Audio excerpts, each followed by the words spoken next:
Today's video guys, magawa tayo ng ito. Ganito ako magawa ng pang palaman sa lumpia wrapper. Ang tawag dito guys ay hasyu sa Saudi.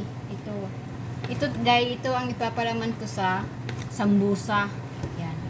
Kasi Ramadan naman ngayon guys. Yan, magawa tayo ng pangpalaman ng sambusa. Yan.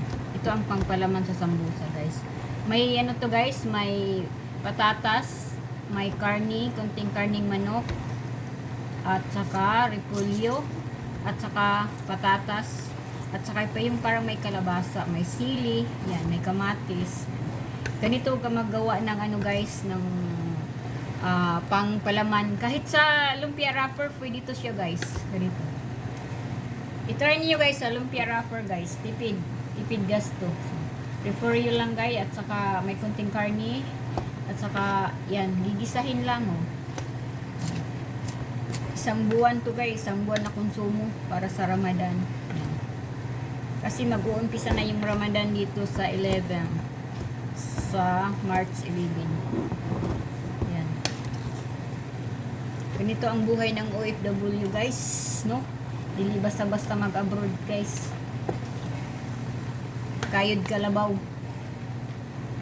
Oh, diba?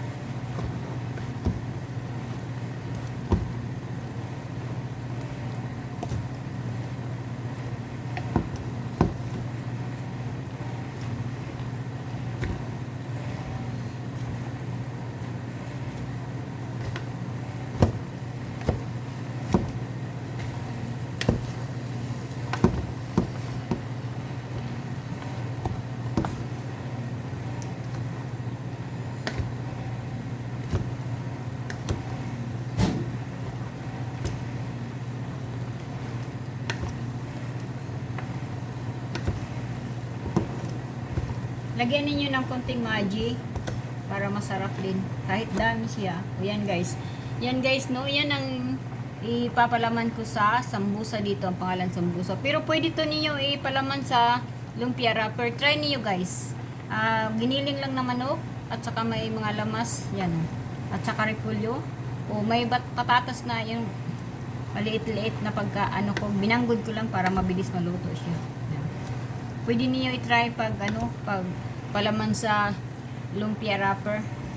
Yun, di ba? Parang lumpia ba? Yan. Hindi na kailangan ng karne lahat. Lagyan niyo ng gulay. At saka may ano pa do, may ano pa yan? Carrots. Lagyan ng carrots.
Lagyan natin ng kunting ano guys. Yan. Para maganda yung kulay niya. Carrots. Para maganda yung kulay tingnan, di ba?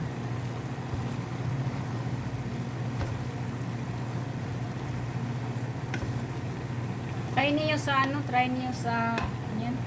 Sa lumpia ba? Lumpia. Very simple. Yan. Bye! See you later!